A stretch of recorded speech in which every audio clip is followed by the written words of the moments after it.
Good morning.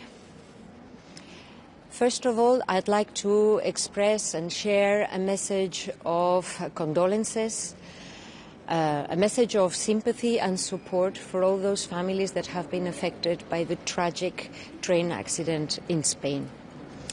Quiero compartir mi dolor y enviar un mensaje de cariño y de apoyo para todas las familias que se han visto afectadas por el trágico accidente de tren en España. Quiero decirles que Europa está con España en este momento y también enviar un mensaje de agradecimiento a todas aquellas personas, voluntarios, fuerzas y cuerpos de seguridad del Estado, personal sanitario, que están en este momento dándolo todo para responder a una situación de emergencia como la que estamos viviendo. Este mensaje de cariño y de apoyo creo que refleja muy bien la solidaridad que marca y que inspira al proyecto europeo en el que tenemos que estar juntos para hacer frente a las distintas adversidades y los retos. In this spirit of unity and solidarity, I will be today addressing finance ministers at the Ecofin in the week and just before flying to Davos. I will be sharing with them the initial results of the European Investment Bank Group in 2025. There will be a formal public presentation next week, but I will give them a preview of those results. 2025 was a really historical year for the European Investment Bank Group, not only because of the amounts, with a record 100 billion euros in financing, record financing for energy grids, record financing in the area of security and defence, record financing in the area of housing, with more than 5 billion euros in finance for innovation, renovation and new buildings in this area, which means close to 50% increase as compared to 2024, but also because there was a step change in terms of financing for security and defence. It is clear that Europe needs to step up its security and defence capabilities, and the European Investment Bank Group is using its full power to support Europe in this area. We extended the scope of projects to be financed. We outperformed our targets so that we are very close to 5% of financing inside the EU devoted to security and defence, and we have a robust pipeline of flagship projects that will certainly make a difference in Europe. Other than that, I will be going to Davos tomorrow with a very clear message also. Europe is a superpower. We need to punch our weight, and our approach is very clear. We will be pragmatic when we can, but we will also be firm when we must. Thank you very much. Anything else? Any question? Thank you. Thank you.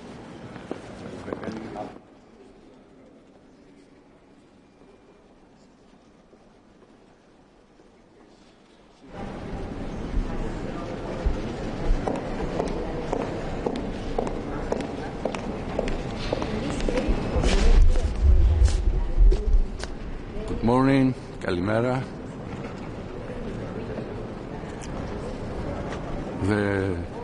Today's meeting marks the first Ecofin Council meeting following the assumption of the presidency by Cyprus. During this meeting, I will have the opportunity to present to my colleagues the priorities of the Cyprus priorities. The agenda includes an update of the aggression of Russia against Ukraine. It is one of the main priorities of our presidency because, as you know, Cyprus is suffering from military occupation, invasion and occupation for 50 years now. So we understand very well what suffers the people of Ukraine. And the today agenda includes also the conclusions of the alert mechanism of 2026. the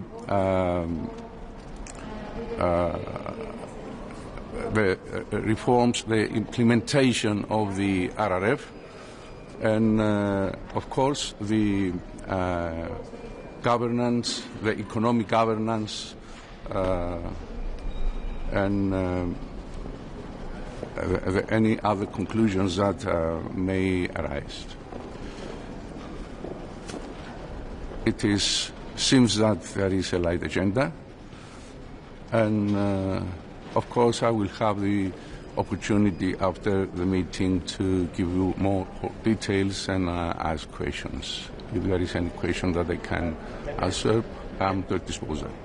Minister, there's been a lot of discussion recently among member states about activating the anti-coercion instrument against the United States. What is your... there's been a lot of discussion recently among member states about potentially activating this anti-coercion instrument against the United States, this trade bazooka, in response to Trump's threats to annex Greenland. What is your view on that? Do you think it should be activated? Look, this issue is a very serious issue. Since a teleconference meeting has been arranged next Thursday with the heads of the states, so I think we have to see the results of this meeting, so to have a more concrete base to discuss. That's all for the time being. We have to wait. Πιστεύετε ότι θα μπει και το πακέτο αντιμέτρων το οποίο έχει σε αναστολή αυτή τη στιγμή η Ευρωπαϊκή Επιτροπή για τη ΣΥΠΑ στη συζήτηση για το θέμα της Ιρλανδίας. Κοίταξε, μπορεί να γίνουν κάποιες συζητήσεις και ανταλλαγές απόψεων, αλλά όπως ήδη έχω πει, πρέπει να περιμένουμε να δούμε τα αποτελέσματα της συζήτησης των αρχηγών κρατών και τότε θα έχουμε μια συγκεκριμένη βάση και κατεύθυνση για την οποία στη συνέχεια μπορούμε να κάνουμε συζητήσεις σε βάθος και να δούμε και τι μέτρα θα μπορούσαμε ως Ευρωπαϊκή Ένωση. Το σημαντικό μήνυμα είναι ότι η Ευρωπαϊκή Ένωση πρέπει να μείνει ενωμένη και παραμένουμε προσιλωμένοι στο διεθνή νόμο, στους διεθνείς κανονισμούς και στην κυριαρχία των κρατών. Ευχαριστώ πάρα πολύ. Ευχαριστώ. Thank you.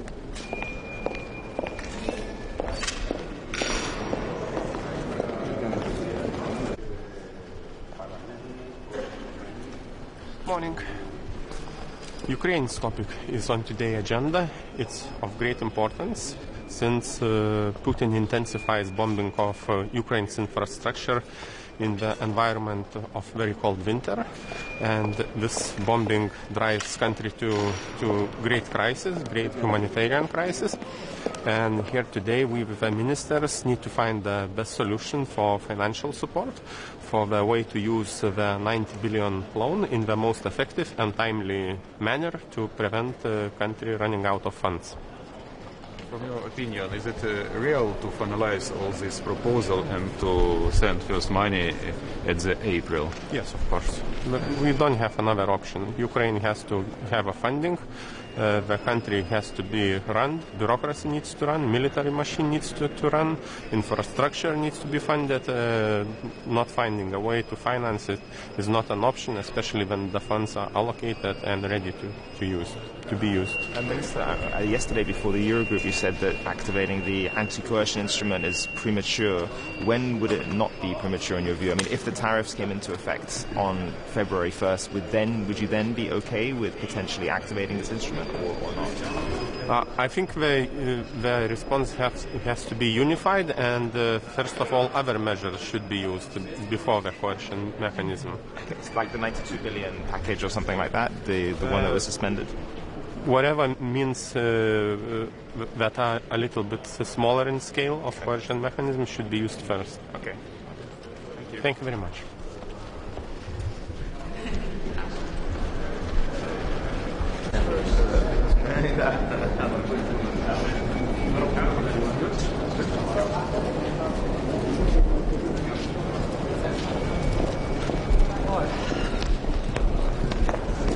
Good morning.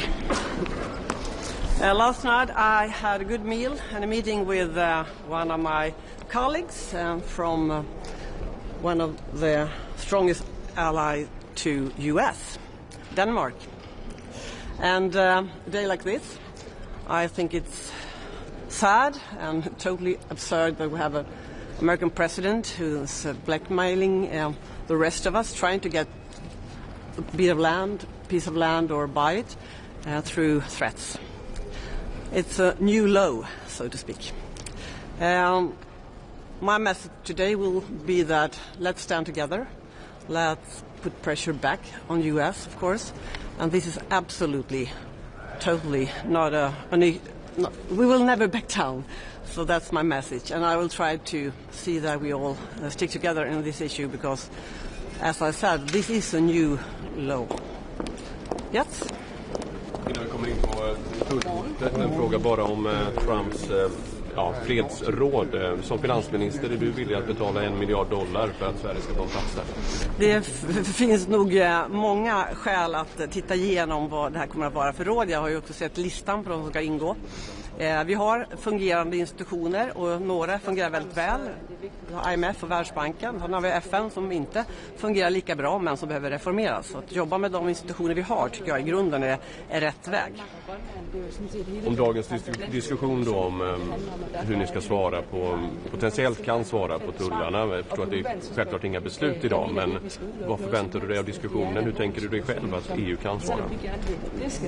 Jag tycker att det allra viktigaste just nu är ju att vi står tillsammans och att vi samlar oss. Även om det här hotet om höjda tullar inte gäller alla EU-länder så är det viktigt att stå tillsammans. Så att jag tänker att vi ska svara så hårt som möjligt utan att det också drabbar såklart svenska företag, svenska jobb. Vi kommer alltid sätta svenska familjer i första rummet, men vi måste ju sätta ett tryck. Och för mig handlar inte det här om ett handelskrig egentligen. Det här handlar om Grönland.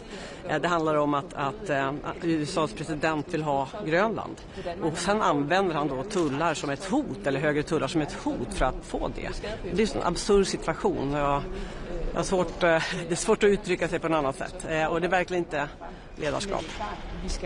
Men att sätta tryck säger du, hur ska ni sätta det här trycket?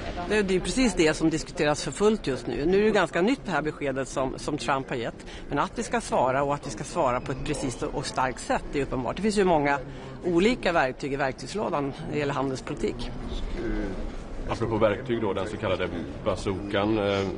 Vissa här i Bryssel säger att det handlar inte så mycket om huruvida om man ska använda den utan snarare hur den ska användas i så fall. Vad säger du om det? Den kommer till för just den här situationer och för kanske ännu svårare situationer, men 2023 också med tanke på det som hade varit med den tidigare då Trump-administrationen.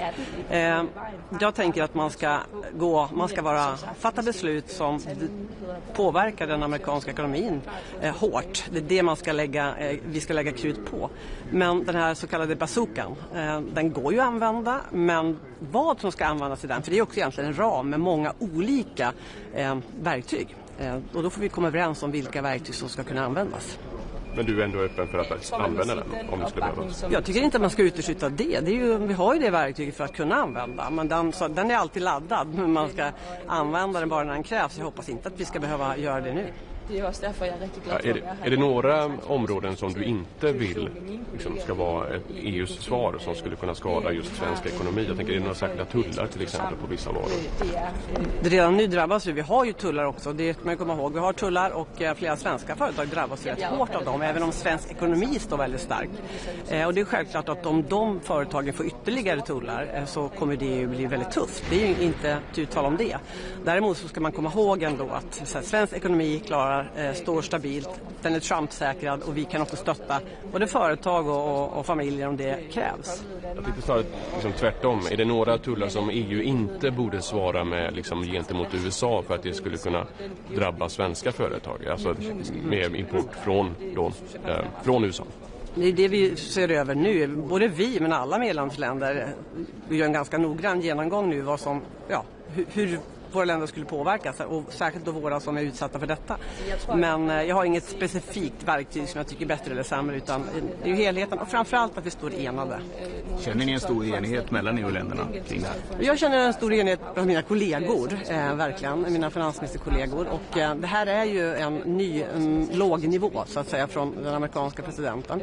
Och om vi inte är tuffa och står tillsammans och är hårda nu, vad blir då nästa steg? Därför att nu har han varit det är väl idag exakt ett år sedan som han gav sitt installationstal. Och det här året har ju varit turbulent, det har varit tufft, det har ställt till det för många svenska företag och väldigt många svenska familjer och hårt arbetande människor. Alla verktyg finns på bordet, säger du. Ingår att sälja amerikanska statspapper där kanske ett långt senare skede, men finns det bland verktygen? Jag tänker på verktygen också. Vi har gjort det en gång förut så att säga. Vi skapade ju en lista förra våren med olika verktyg som ska kunna användas. Huruvida man ska ge sig in i statspappersfrågan eller inte, den tycker jag man ska avvakta med. Men jag tänker att alla är på bordet. Det är ju en del av också den här förhandlingen, den här diskussionen för att sätta tryck på USA. Det är ett verktyg, men långt senare då kanske? Ja, det är svårt att, ja, det är ett verktyg. Vi får se var jag landar i den frågan. Men det är ett verktyg som kan användas om det skulle behövas. Du säger att Sverige är Trump-säkrat. Hur är det med indirekta effekter? Många av våra stora handelspartners handlar ju också mycket med USA. Och Tyskland har svårigheter, Finland har svårigheter. Nu är Danmark en stor handelspart för Sverige också. De indirekta effekterna, hur ser du på dem? När jag säger Trump-säkrat så menar jag att vår ekonomi står väldigt stark. Vi har en låg statsskuld, vi har offentliga finanser i världsklass och vi kan agera utifrån det.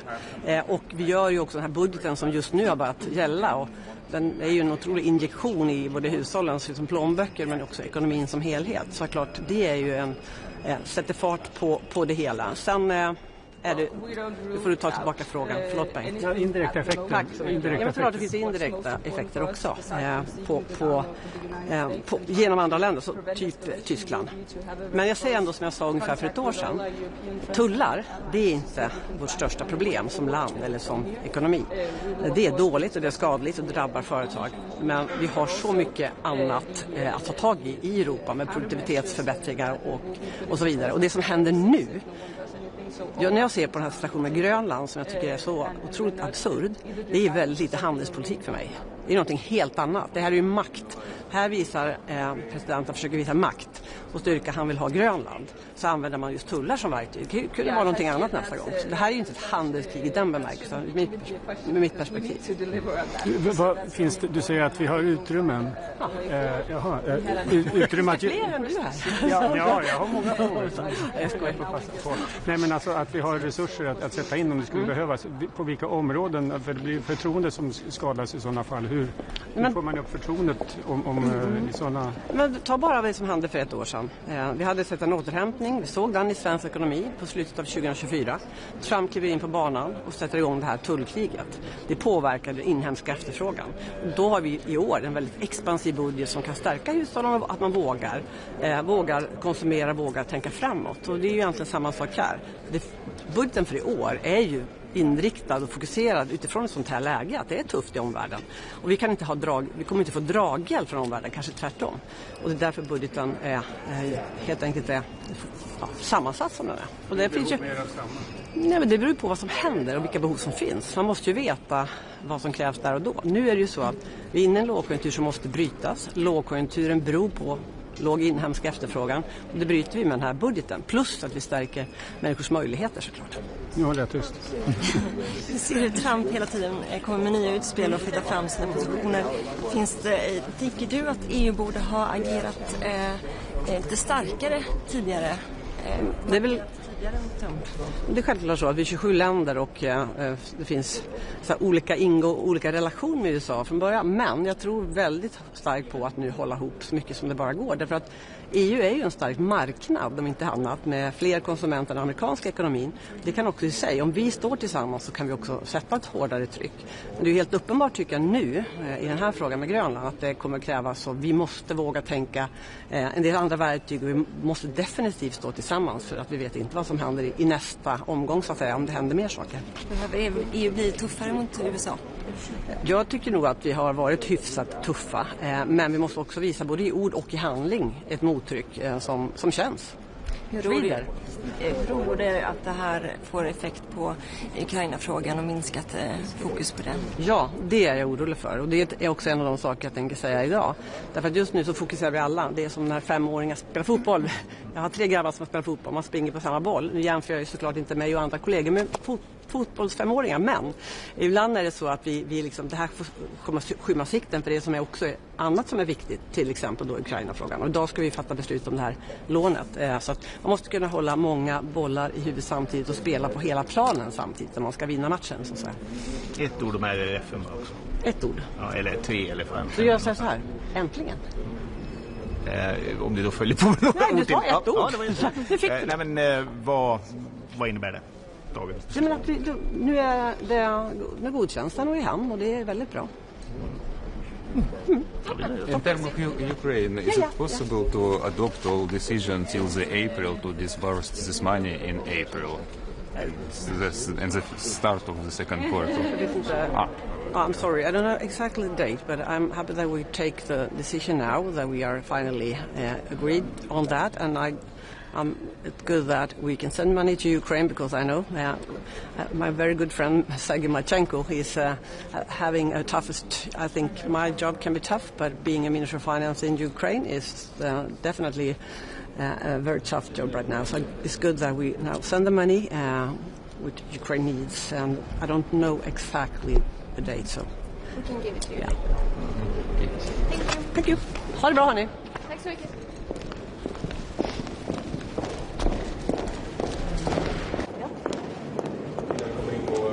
Godmorgen. Vi har i går set den tyske finansminister være ude og foreslå eller åbne mulighed for både straftold og bruge antitvangsinstrument og andet i forhold til Donald Trump og Grønland. Hvor står Danmark i den sag? Altså først og fremmest så er det vigtigt for os, at vi har en meget tæt dialog med vores europæiske venner og allierede. Det her det er jo ikke et spørgsmål om kongeriget Danmark og Danmark og Grønland. Det er jo sådan set hele den transatlantiske relation, det handler om, og derfor er det vigtigt, at vi har en fælles tilgang og et fælles svar. Og på nuværende tidspunkt, der mener vi ikke, at vi skal udelukke noget som helst. Det er en alvorlig situation, som selvom vi gerne vil deskalere, så er der jo andre, der bidrager til at eskalere den lige nu. Og derfor bliver vi nødt til at holde alle muligheder på bordet, når vi bevæger os fremad. Betyder det, at straftold kan være på vej på amerikanske veje? Jamen nu, og det håber jeg da ikke. Told er ikke den rigtige vej frem overhovedet. Det er skadeligt for vores økonomier. Det er især skadeligt i et så tæt og integreret samarbejde, som vi har på tværs af Atlanten, hvor værdikæderne er integreret. Det kommer til at gøre ondt på både europæisk økonomi, og man skal huske på, at told på Danmark og nogle få lande, det er jo i praksis told på hele EU, fordi vi er en toldunion. Så det kan skade på europæisk økonomi og på dansk økonomi og på amerikanerne selv, og derfor så håber jeg ikke, det er vejen frem. Men det er klart, vi skal jo heller ikke bare se stiltiende til og acceptere, at amerikanerne bare lægger ekstra told på os. Er det dit indtryk frem til nu, at muligt at have en dialog med Donald Trump, uden også at på en eller anden måde vifte med, skal vi sige, muligheden for økonomisk at slå tilbage mod USA, hvis det er, at amerikanerne ikke lytter? Altså, vi har jo igennem lang tid nu forsøgt at have en dialog, og der er ikke nogen tvivl om, det kan man jo se, også når man betragter det set udefra, tænker jeg, at det er nogle svære vilkår og omstændigheder, den dialog finder sted på. Det får os ikke til at opgive, fordi dybest set så ville det være bedst for os alle sammen, hvis vi lykkes med den dialog, og nu specifikt, hvor vi også taler om told, så er det ikke vejen frem bare at lægge mere told på. Men som sagt, vi skal ikke tage nogen muligheder af bordet nu. Vi bliver nødt til også at være klar til at slå tilbage, hvis det er det, der er brug for. Vi har de seneste 24 timer set dine kolleger fra Tyskland, fra Frankrig, fra Polen være ude og åbne for at slå tilbage mod USA. Hvad betyder det for Danmark at have den type opbakning? Jeg tror, man må sige, at den opbakning, som kongeriget Danmark, både Danmark og Grønland, oplever på nuværende tidspunkt fra vores europæiske venner og allierede, betyder jo virkelig, virkelig meget. Og det er også derfor, jeg er rigtig glad for at være her i dag og have en chance for også at diskutere situationen med mine kollegaer i Ecofin. Det, at vi har en mulighed for europæisk at stå sammen, det er helt afgørende. Og hvordan opfatter du sammenhold i jeres kreds? Jamen, jeg opfatter det faktisk som et ret stærkt sammenhold. Du henviser jo selv til nogle af udmeldingerne fra nogle af de store kollegaer omkring bordet. Jeg har en rigtig god dialog med mange af mine europæiske kollegaer, som hele vejen igennem det her forløb jo helt gennem det sidste år har fulgt det tæt, og som også er optaget af, at det her netop ikke bare er et spørgsmål om kongeriget Danmark og USA, men at det i virkeligheden handler om hele den transatlantiske forbindelse og den geopolitiske usikkerhed, de økonomiske konsekvenser, der er, og det synes jeg faktisk, der er en ret stor forståelse for. Så hvis det dialogsporet ikke fungerer, og Trump gør alvor af sin trussel om at indføre 12 den 1. februar, så er du overbevist om, at EU kommer til at reagere? Altså, jeg tror i hvert fald, at vi vil se, at der bliver brug for en eller anden form for svar. Der er jo i forvejen nogle antitolforanstaltninger eller nogle gengældelsestolforanstaltninger, der er sat på pause, som hvis man ikke gør noget, så vil de træde i kraft. Så der er jo en række muligheder på bordet, og som jeg sagde før, så skal vi ikke udelukke noget på nuværende tidspunkt. Og vi må også sige, at tiden er ikke længere til bare at håbe på, at det går væk. Vi vil søge dialogen, vi vil forsøge at lade være med at eskalere, for 12 er ikke vejen frem. Men vi bliver også nødt til at være klar til at svare igen. Sorry, Minister, can I ask some questions in English? I think you already addressed a lot of them in Danish. Yeah. But about the, so obviously a lot of countries are calling for the anti-coercion instrument. It seems like you call for dialogue first. Is that your position? Yeah, my position is that under no circumstances should more tariffs be the way forward. Having said that, then it's obvious that more tariffs will hurt both the European economy and the American economy, and the threats that we are facing right now towards both the Kingdom of Denmark and also the side effects for the European economy, the transatlantic relationship. Taking that into account, of course, we shouldn't rule out any answers from the European community to the situation that we are facing. We'll insist on trying to seek the dialogue. We do not want to escalate this, but of course, if others keep on escalating, then there will need to be a European answer at some point, and I'm looking forward to discuss that with my colleagues today. And there will also be a European Council meeting later this week. Yeah, and if the tariffs, I mean, again, I think you asked this question, but if the tariffs enter into effect on February 1st, would you then want to activate the anti-coercion instrument, or would you want sort of maybe to reactivate this 92 billion package that was suspended during trade talks last year instead? Well, we don't rule out anything at the moment, but what's most important for us, besides from seeking the dialogue with the United States and trying to prevent escalation, will be to have a very close contact with all our European friends and allies to see if we can find a common way forward from here. We will, of course, be discussing the anti-coercion instrument, but also the countermeasures that will be put into place on February 6th if no one does anything. So all options are on the table, and we're not either deciding for something or ruling something out at the moment. Is it possible to finalize proposal on Ukraine and to disburse first money till the April or at the April? Yeah, as I see it, that shouldn't even be a question, because we need to deliver on that. So that's very important, and I think we'll find a way forward. We had an important result before Christmas, settling the way forward, and now we just need to finalize the details. So, of course, we need to find a way forward on that. Yeah, thank you.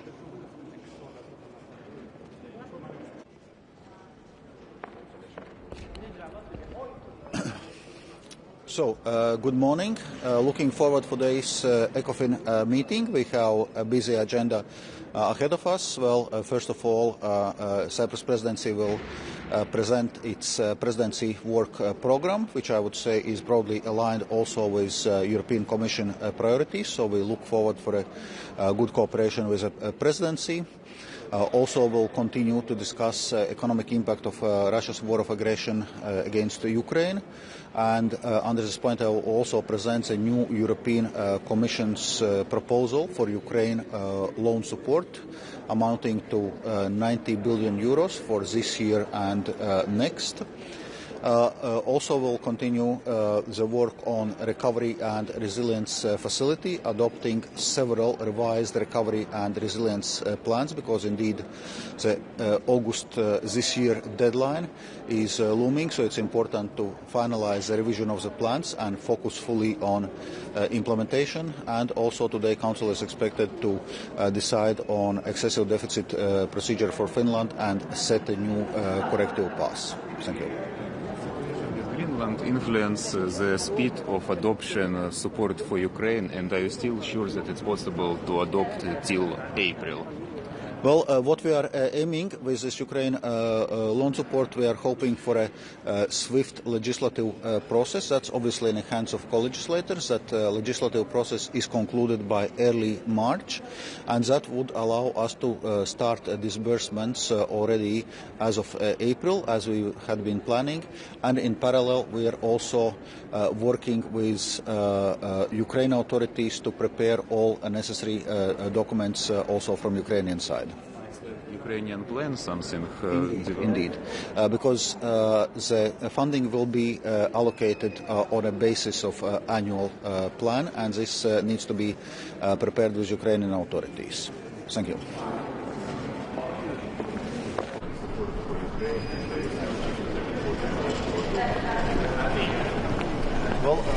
Good morning. The next number of days are really crucial when it comes to the EU-US relationship, and there is not an hour to spare. It's absolutely important that intensive diplomatic efforts are put underway to try and de-escalate an extraordinarily dangerous economic situation. We all know that tariffs are bad for the Irish economy, they're bad for the European economy, they're bad for the US economy as well. But this is now deeper than that also.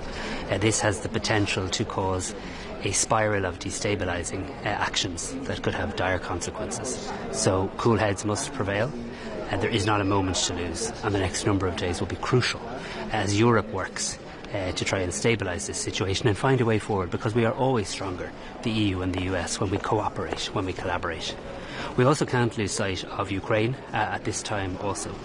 We need to continue to stand in full solidarity with Ukraine, and I look forward to at Ecofin having an update today on how we financially support Ukraine. There is a brutal illegal invasion taking place on the continent of Europe, and we must stand in full solidarity with Ukraine and not lose sight of that with all else that is going on in the world. We'll also today consider a number of the recovery and resilience plans, and I'm very pleased that an adaptation to the Irish plan will be considered. It's important that all member states, including Ireland, are given every opportunity possible to maximise the drawdown from this fund and the very many important projects that will assist with. Thank you.